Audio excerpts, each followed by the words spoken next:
Hello, everyone. Welcome back to another episode of the Craft of the Draft podcast. This week, I'm back after sickness last week. So I'm back. I'm ready to go. And as usual, I'm one of your co-hosts, Nathan Seppi, joined by my other co-host, John T. Ralph Smith. John T, in the AFL sense, I'm much happier this week as I'm a Carlton, you're a Collingwood supporter. But in the under-18 sense, I didn't even I am realise we were repping it. wearing Carlton. Yeah. Well, I am repping it this week. I thought I had to. It's our first time in 2 years we've been here. But how was your weekend? A lot of under-18s footy. We're going to talk a bit about the APS that you saw on the weekend. Girls, reps. So, yeah, how was your weekend of football? Yeah, no, really good. It was fun getting out to an APS game. Haileybury, Caulfield, both teams coming in 8-0, and a really interesting game of footy. Haileybury ultimately able to get up by 8 points, and then on Sunday got to watch a few Vic Country Girls who we've seen show some glimpses in the Talent League, really put their names forward and stamp their mark as some of the better players to watch in this year's and next year's draft class. So good weekend of footy overall. Also plenty of Talent League to wrap up as well. For sure. Well, just a bit of an overview of this pod. We're going to start with the Vic Country Queensland game for the girls, go into the Talent League boys review. We're going to talk about the under-16s national championships for Vic Metro and Country and just give a bit of overview of the talent that performed well in those championships, and then as usual finish up with our tips and predictions for the next round of Talent League boys. But let's start from the top. Vic Country and Queensland. Queensland were too powerful in the end and they got up by 40 points, but 30 points, sorry. But it was Vic Country were competitive. I think we both thought it would be a bit bigger margin than what it really was. We know how talented Queensland have been, especially with their respective academies, Brisbane and Gold Coast. They've seemed to perform really well when they've played in the Talent League this year. So they've definitely had the talent. And Ava Usher, wow, that was... And I didn't realise until a couple of days ago she's only 15 years old. So that's quite freakish that she probably goes easily top 5 in this year's draft if you put her in there now. So she was extremely impressive for Queensland. But let's talk about Vic Country Girls. We'll start with one that I know you've been big on from earlier in the season, Ali Simmons. Played really well in the ruck, 16 hit-outs, 6 clearances. Her tackling pressure was fantastic. What was your analysis of her game in the end? Yeah, Ali Simon's a really impressive Dandenong Stingrays ruck, like you said, but it wasn't just the ability of her to win some hit-outs against a really highly regarded opponent, but then her ability to get on and in the action at ground level was really impressive. Like you said, 6 clearances, and a few of those were her just bursting away from a ruck contest, taking the ball and really advancing the ball forward. She was able to bring her teammates into it as well. So she was able to get a little bit of run and gun and then bring her teammates into it. So that leg speed that she has and that game awareness is really impressive for someone her age.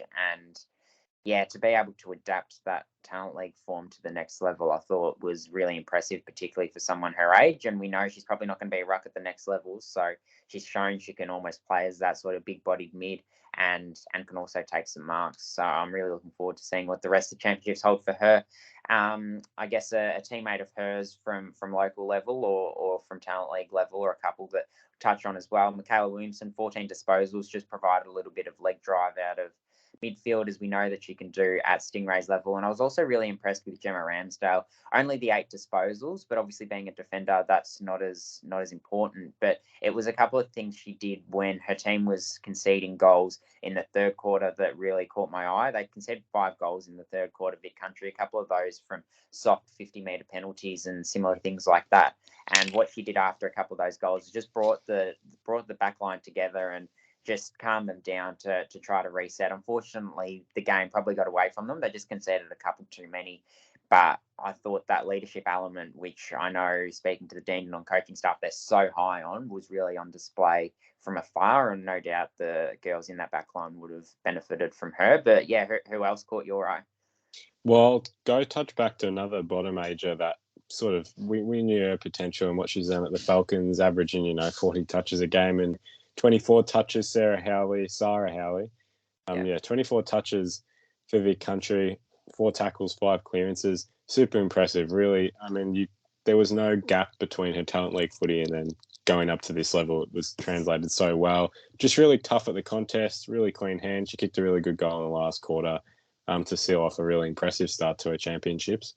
Yeah, she did, and also started on the wing and spent a fair bit of time on the wing with the top age players, I guess, being prioritised from a midfield sense. So she showed that she was able to play a different position and added a different string to her bow. I'll be interested to see what we see from her next year.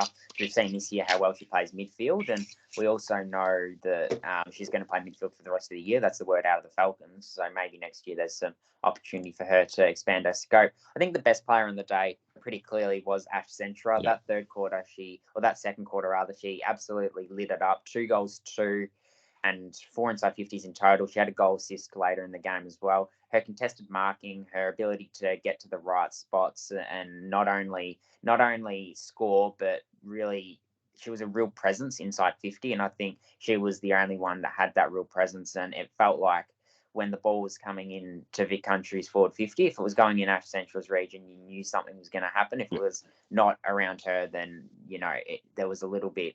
It was a little bit of slim pickings. But she was one who justified her selection as a bottom major and justified all the hype that surrounded her for a couple of years.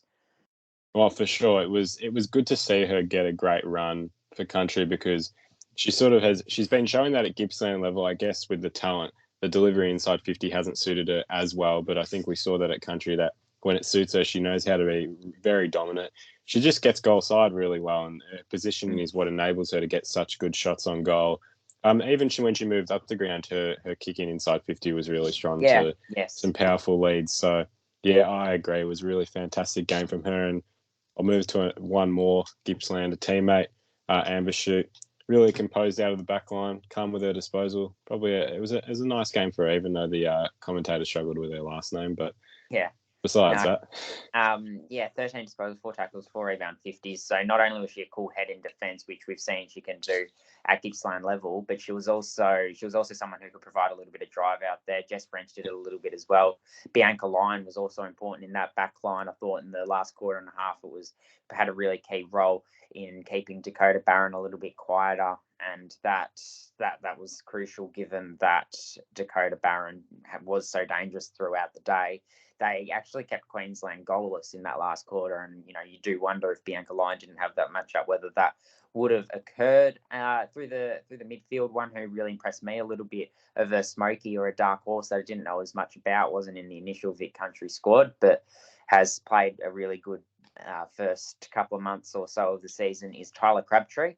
19 disposals and 4 tackles, just really tenacious and hungry for the ball, and her follow-up was also really impressive, and that's probably why she was able to get her hands on the footy so much. Her work rate as well, it seemed like every time there was a contest or a stoppage around the ground, she was somewhere there or thereabouts.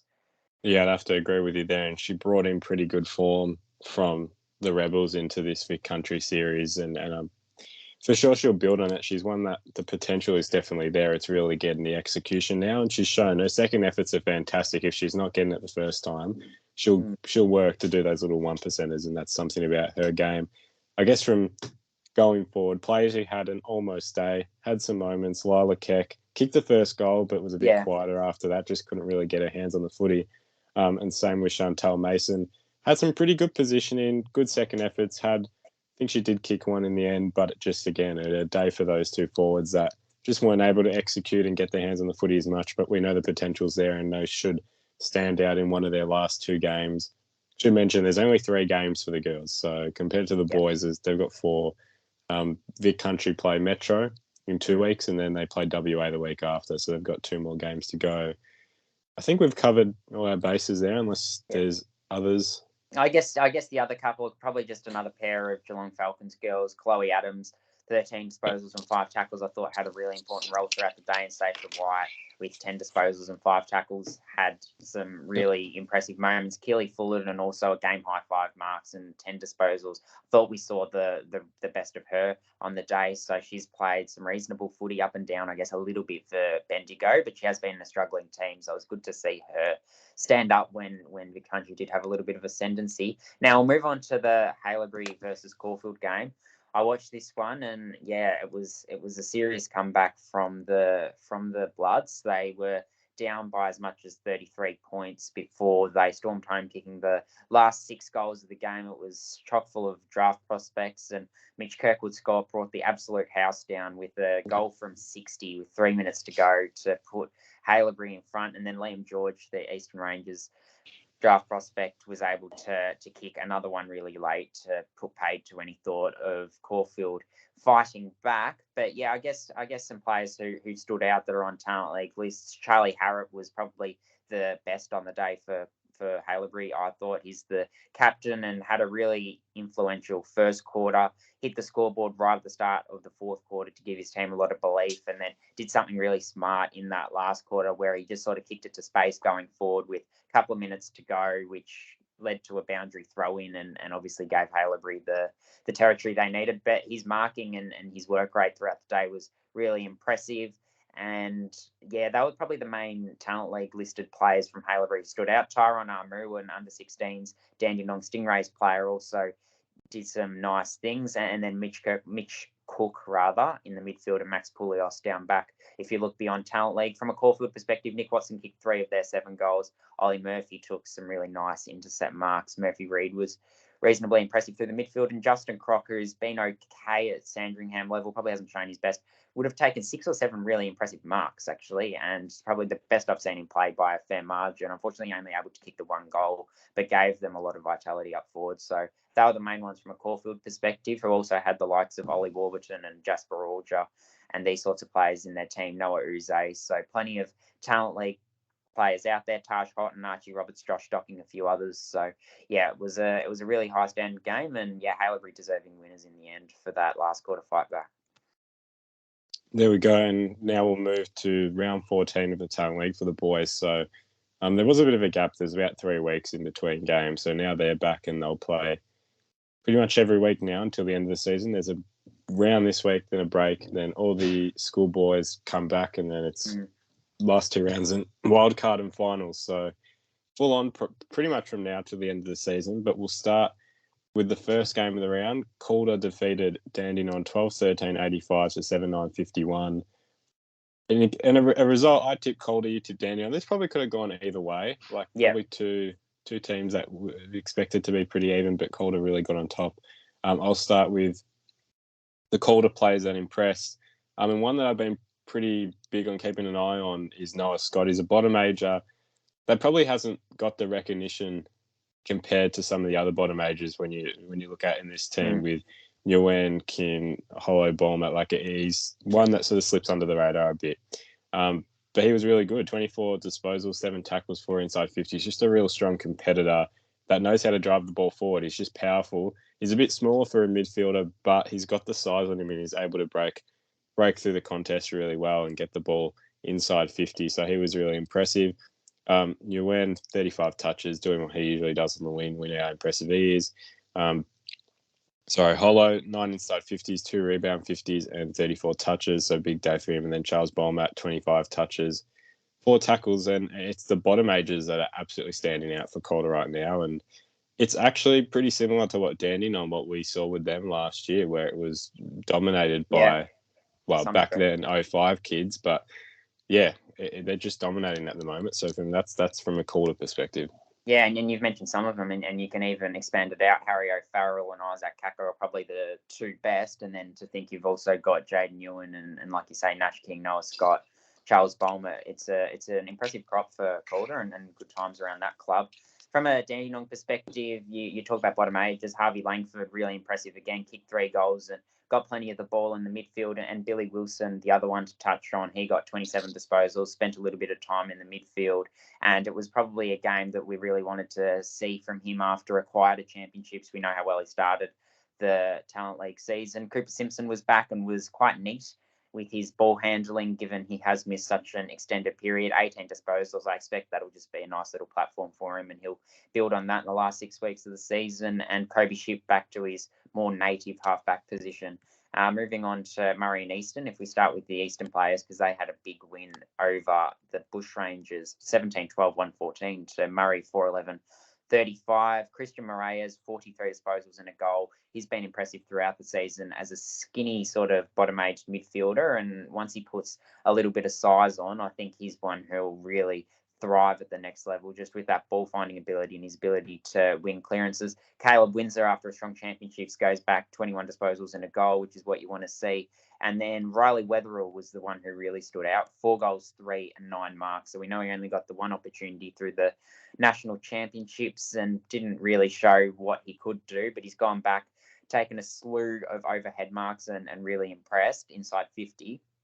And then the 4 goals, 3 was probably more product of a couple of difficult misses, but to generate 7 scoring opportunities off his own boot is really, really impressive. And Isaac Tanzamaso, a small forward who didn't play at the start of the season, but showed plenty in pre-season, kicked 5 goals, 4, and got 18 disposals. So when they got it forward, there was someone at the feet of Wetherill who was able to capitalise when he wasn't taking the marks, and Wetherill is able to, put his name firmly where it needs to be to start this block at the end of the season post-championships.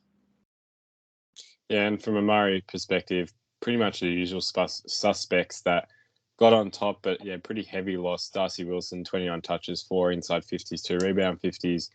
Kobe James, pretty dominant with his inside 57, inside 50s in the end, and 25 touches. Connor O'Sullivan, inaccurate in the end, 0, didn't kick a goal, but 3 behind. So one of those days, they did kick 4-11 Murray, and Easton kicked 12 behind. So conditions could have affected it a little bit. And Gothard got on the scoreboard, 21 touches, so he's ticking on nicely. We know what he's capable of. So, not to be for Murray. And I did back them. I thought Easton would suffer from school footy, really, and I thought Murray would have the home advantage. But we know they can turn it on Murray, so they've got the potential. We'll move now to Gippsland Northern, a game you know about, Jonty. Gippsland got up 12-5-77 to Northern 5-13-43, which is only Northern's second loss of the season, which is incredible to think because they have a lot of talent. And Gippsland, we didn't expect Gippsland to get up in this one, but they did. So tell us about that game, Jonty.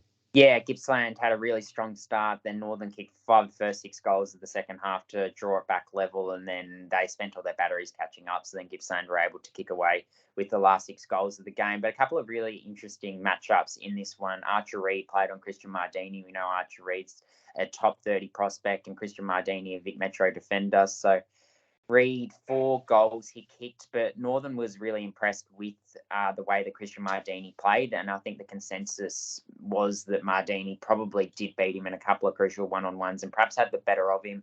Archer Reed got a couple of goals from free kicks and on the ground and that sort of thing, but Mardini was generally able to push him away from the drop zone. He also rotated through the ruck, Archer Reed, and got 6 hitouts, but the real ruck battle that everyone was interested in was Lockie Smith versus Will Green, the Vic Country versus the Vic Metro ruck, and Lockie Smith actually won that one convincingly. He was just too combative for Will Green. Not only did he win the hitouts 19-16, which sounds pretty even, but his hitouts were more effective from all reports. He actually got a lot more of the ball around the ground and was also able to take some marks and really use his size to impose himself on the contest. So Lockie Smith, 25 disposals and 6 marks versus Green, 7 disposals and 1 mark. We know how important it is in the modern game for rucks to be able to impact around the grounds. Xavier Lindsay and Lane Ward both good on the inside, and then a couple of under-16s Vic Metro / Vic Country players who debuted. Mitch Moat looked comfortable in the forward half, 1 goal, 2, 4 marks and 8 disposals, and Willem Dersma, there's been so much hype around him. He got 14 disposals, took the kick out, so the high-pressure kick, and was able to execute them and finished with 14 disposals. So a nice start to his talent league career, finished with a game-high 8 rebound 50s, or a team high 8 rebound 50s rather, for the Gippsland Power. Moving on to Western and Sandringham. Sandringham won this one 9-18-72 to 4-12-36. I'll start with a couple of Western players that played well despite the result. Lockie MacArthur, one who I've been high on throughout the season, took 10 marks, including several intercepts and contested marks. So 24 disposals, but playing in the back half, he's usually playing as that third tall type of player inside 50 and able to kick goals. But having been interrupted a little bit by school footy, he goes to Pegs. He has come back and he's actually been able to show that he's got another string to his bow. So really impressive, reads the ball really well and has a good leap at it. Logan Morris kicked 3 of the 4 goals for Western. I think you said that Sandy had a really good matchup for him, yep. Nathan, so do you want to tell us about who played on Logan Morris? Yeah, so Adrian Cole got the job on Logan Morris, and Logan Morris, he kicked 2 goals that were sort of easier ones. I guess in the air he battled really well and beat him most of the time. He's an '06 prospect that is linked with St Kilda's NGA. And another one, an '06 prospect with linked to St Kilda's NGA, Lenny Hoffman. Had a shoulder injury in the preseason, but he's coming back into form as that third tall defender, and showcased his intercept marking on the day. I guess the big performance was Levi Ashcroft, 36 touches and 2 goals. We know what he can possess. And Brisbane are extremely lucky in all honesty. Yeah. So they've got 2 really talented players just coming into their team. Will Brown, 25 touches and 1 goal. He's getting back into form after that ankle injury that sort of hindered his national championships a bit. You could tell it was affecting him a little bit, but now he's getting back into that form again and using his legs really well, getting that burst out of the stoppage. Ethan Williams, one to talk about. So I saw the stat line, 7 inside 50s, which is unusual for him in that half-back role, but he did play on the wing and played really, really well for his first time in that position and moved the ball forward really well with his kicking inside 50. We know that can be a weapon of his. So, yeah, those were the main ones from Sandy, and Lockie Voss comes back into the team after injury he hasn't played since round 1 against Eastern, and there's similar traits there with what Sandy have done with Ollie Murphy. So just one to watch in that space. So Certainly. yeah, that's from the Sandy perspective, and I'll finish with the last game of the round. GWV convincingly beat Geelong 17-14, 116 to 6-6-42. So GWV have a little bit over Geelong in terms of that matchup. They've beaten them twice this year. And this was a game in Warrnambool, which is the first time they've been back there since 2014. So it's been 9 years. So really good for a couple of those Warrnambool boys like Lamont Lawal and George Stevens. And I'll touch on them. George Stevens, 36 touches, 1 goal. I mean, he's been so dominant since that Dandenong game, and I don't think he hasn't really been off ever since. Lamont lapped up everything off half back, but he did move into the midfield for a part of the game, which was good to see. It's just a bit of a positional change and played pretty well in the midfield. So it'll be interesting to see if he does get a bit more time in the back end of the year moving into finals. Jonty Fall, 2-4, one that deserves a good mention. Was dominant on the scoreboard, but probably could have been a bit more accurate. And Reece Unwin, 3 goals, 17 touches, just really dangerous inside forward 50. And sorry, one more, can't forget, 5 goals, Connor Byrne. He's one that's come into form, just had a bit of a struggle in the middle of the year, but footy's that coming back into that main focus, and he's been really dominant. 5 goals this week, 3 the week before. And from Geelong, Joe Pike, 35 hit-outs, so pretty dominant in that ruck position, and we know he's got to have a pretty big end to his season, given his national championships weren't as good as he would have hoped. Rudd, 2 goals, moved further up to ground, 6 inside 50s. Malachi White, 25 touches, 1 goal, 6 tackles. And then Pat Hughes, 25 touches and was good on both ends, 5 inside 50s and 4 rebound 50s. And then that leaves us with the ladder. So a bit more development in the ladder. And I love keeping stats with the ladder and, possibilities, etc. There are 4 teams who cannot progress into the top 3. So the way the boys works is top 3 go to the first week of finals, 4 to 13 play a wildcard round. Murray, Oakley, Western, Dandenong have secured a wildcard spot, so they can't make finals in the sense. Sandy only need 1 win to get a top 3 spot in their last 2 games. And then Tassie, Northern, Calder, GWV pretty much battling it out for the last 2 top spots, you would think. So that's pretty much the development from the boys. Yeah, I will go through the ladder. Sandy, Tassie, Northern in the top 3. Calder, Rebels, 28. Eastern, 24. Geelong, Bendigo, Dandenong, Gippsland on 20, and then Western, Oakley, Murray to round out the ladder. Yep, no, well summed up. We're going to go to an overview of the Vic Metro and Vic Country under-16s players. They had their carnival earlier this month or last month. Now we've ticked over to August. I'll start with just a few of the country players that impressed, then I'll throw to you to speak about Vic Metro a little bit.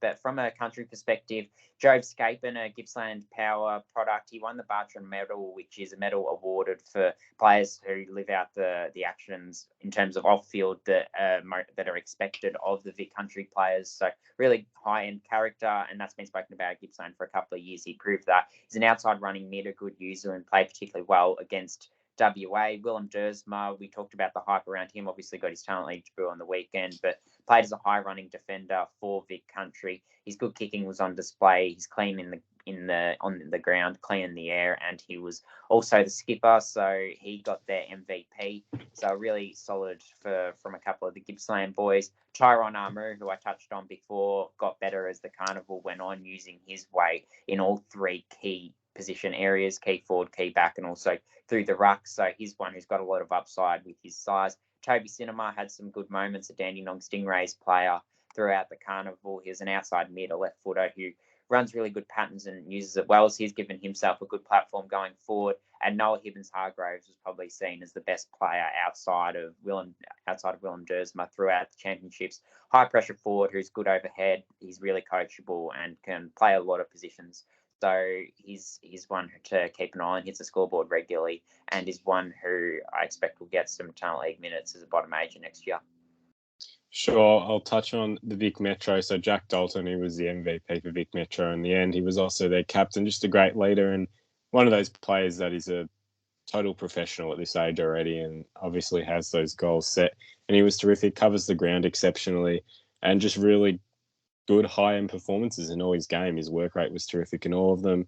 Lewis Emmett, a mid high-end ruck, makes really good impact around the ground, not just in the ruck contest, just moves around the ground really well. Hit the scoreboard in both the Queensland games, and just his spread post the ruck contest is something that stands out.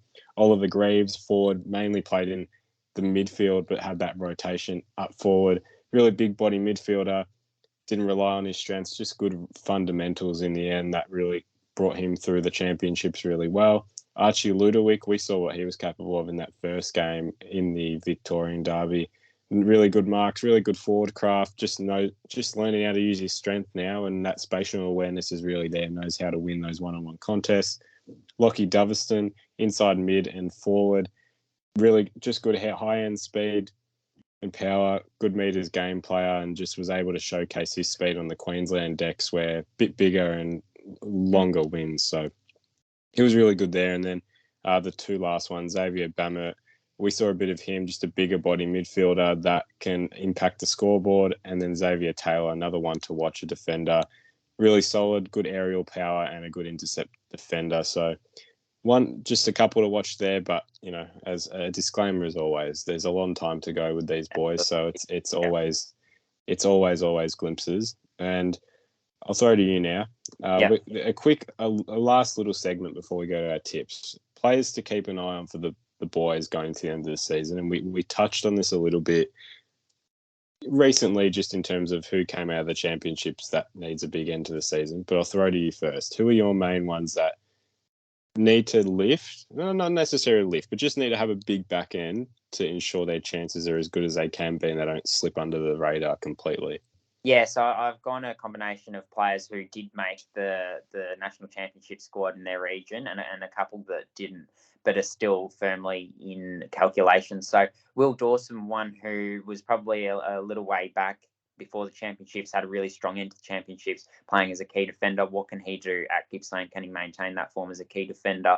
Be interesting to watch. Tobin Murray missed out in the Vic Country squad, but a really high-end running winger. His aerobic capacity is ridiculous if you watch him. I think he's still in draft calculations, but needs to have a big end to the season to keep himself there, because there were probably a couple that have overtaken him now. Riley Wetherill had that really big game on the weekend and probably needs a couple more of those to keep himself around the mark. Phoenix Gothard, a little bit of a wild card who put his name firmly in calculations, but needs to continue that form and show a sustained, consistent block.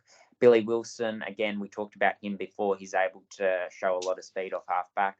He'll get some time through the midfield, so what can he do? Tom Hanley didn't get in for Vic Country. He's played some good school footy, and every time he's played for Gippsland, been really good, but needs to make sure he capitalises when he does get some back-to-back games for Gippsland. Obviously, been interrupted with school footy, as we say. Miles Ender's the same, been interrupted with school footy, been interrupted with a groin injury. Once he gets some games for Sandringham, there's so many players of a similar size to him as that sort of really good mark. What can he do to give himself a point of difference? And Cooper Simpson, who only played a half of the 4 games of the championships because of Corky, came back on the weekend, 18 disposals. He needs to make sure, I think he gets drafted regardless, but to make sure he goes where he deserves to go, which is top 10, top 15, he'll want a big finish to the season, but he probably does slip a little bit now, just given that injury there. The main players, and probably Sam Frangalis, is still there or thereabouts. It was probably seen as a surprise to miss out on that Vic Country squad.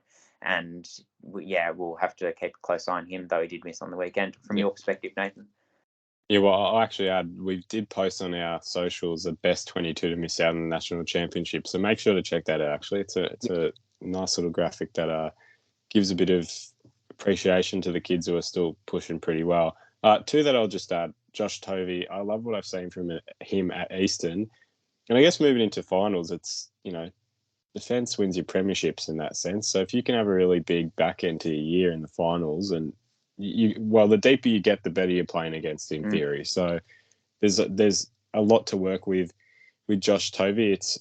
He knows how to win the ball, but his issue has been he'll let his opponent sort of get away from him in order to go and get the flying ball that's coming in. So it's that getting that balance right. I think there's a lot of potential in him. Be interested to see how he goes. And then the last one, Kelsha Deer. I'm very interested to see where Kelsha sort of lands come the end of the year. We know how impactful he can be. He's clean at ground level as well for a taller forward, and he hits the scoreboard. So, with forwards, it's just a matter. They've just got to keep him in the scoreboard. There is the pressure there, but I think he's up to it, and he's shown his capabilities all year. So, those are the players to keep an eye on come the back end of the season, and we'll keep talking about them as the rounds go on. So it's now tipping, round 15 tips for the boys. We start with Oakley and Eastern on the Saturday. I think this will be very competitive. Oakley, we know their season hasn't gone to plan necessarily, but I think they'll want to go into the last couple of rounds in some really strong form, because you'd have to admit they're probably the dark horse in the whole competition if it comes to the end of the year. I'm hard to not back Eastern after their big win. It's a smaller ground. I reckon this will be high scoring. Don't know about you, but I think this will be a bit high scoring. I'll go with Eastern. Yeah, and I'll back the Rangers as well. I just looking forward to seeing what the likes of Windsor and Weatherall and these sorts of players can do. Northern Knights and GWV at Preston City Oval. This will be a fantastic game, in my opinion. I think these two teams will match up very well against each other. I think this is the second time they've played against each other from memory. I can't even remember who won the first game, but I think now it's hard to pick with these two. Northern at Preston are very hard to beat. I don't think they've lost there this season. So I'll go with Northern, but I think it'll be a cracking game. Yeah, and I'm going to go with GWV. You talked about Lamont Lawal running through the midfield. Be interested to see if that happens again. They've obviously got Lockie Charles and George Stevens in really hot form. I think they've just got a good depth there as well, with some 06 players playing well too. Gippsland and Bendigo, this one's at Shepley. So playing in Dandenong, a good opportunity to watch the two country teams battle it out against each other. Gippsland, a pretty impressive win against Northern. Always good. It's always impressive to beat a team that has dominated most of the season. And then Bendigo, they've had their patches of form this year, and I think it's a matter of just bringing it all together now. I'd probably lean towards Gippsland in this. And I would lean the other way. I think Bendigo are just going to be too strong. Just looking forward to seeing. Probably Hugh Byrne is one that we've spoken a little bit about in this podcast, but I've really liked his form the last month or so. So hopefully he can continue it. Western Jets and Geelong in Williamstown. The Jets, couldn't take it up to Sandy in the end. Geelong, pretty disappointing against the Rebels on the weekend. Geelong, you would have to say, just with overall talent. Nah, I'm going to say that the Jets are going to get up in this one. I've really liked when I've watched them. Obviously, both coming off a disappointing loss, but I would love to see the likes of Massimo Razzo and Jake Smith, if he returns, get back for the Jets to get up. We're pretty split this week. I don't reckon we've been this split, and Jonty's up by 1. We've been even for the last 2 weeks in our tips. We always split teams, but we end up always ending up on the same result. So last game of the round, Murray and Calder in Wangaratta. Calder, geez, they've gone to Mildura, and now they're going to Wangaratta in the space of 3 or 4 weeks. So that's tough for them, but it's also tough for the country teams who do that every second week. So Metro team is experiencing that. Yeah, I'd have to go with Calder on this one. Murray, I've put my faith in them, but they just haven't performed as well as what I've hoped, so I'd lean with Calder. Yeah, and I'll back Calder as well. So just moving on to the tipping results, I lead Nathan at the moment, 104 to 103. Nathan, however, is leading the boys 55 to 50. A good chance for me to catch up with some split tips, like you said, this week. And I'm leading the girls 54 to 48. Just before we go, just worth touching on a few players who have played VFL from the Yeah, Talent League in the last couple of weeks. So we've seen Harley Reid obviously did it earlier in the season, and we will see him again later in the season. But Michael Corrali also for Essendon is starting to find some really good form. Harvey Johnston for the Sandringham Zebras kicked a goal on the weekend. Kynan Brown got a chance for Casey in a 1-point loss to Williamstown. Jake Smith was playing for Williamstown, so he got an opportunity playing off half forward. Luke Lloyd playing for Frankston as well. So there are some of the players who have played some VFL footy, and it is good to see them get that opportunity against senior bodies. Another one, Jack Chubb from the Northern Knights, has played for the Bull Ants up forward. Obviously, been a bit difficult with the way the Bull Ant yeah, season's gone, but it's still good to see him get the opportunity. for sure. Well, that wraps it up for this week. Next week's podcast, it will just be on the boys this next week. There is no other footy going on. So round 15 for the boys. The girls do not come back. So the girls talent league, sorry, they don't come back until wrong fixture. They don't come back until the 25th of August. So they're still a couple of weeks away. But Vic Metro and Vic Country Girls play on the 12th of August. So still a bit to go until then. But just the boys next week. Thank you all for watching. We have a power rankings video coming out on Monday at 7 o'clock. It'll be premiering then on video and audio. So first time we've done it. And it was interesting to see. It was interesting seeing our top 20 each. It is not a combined top 20. So make sure to stay tuned for that on Monday if you've listened this far. So thank you all for watching. Make sure to check out our socials as usual. And until then, we'll see you in the next episode.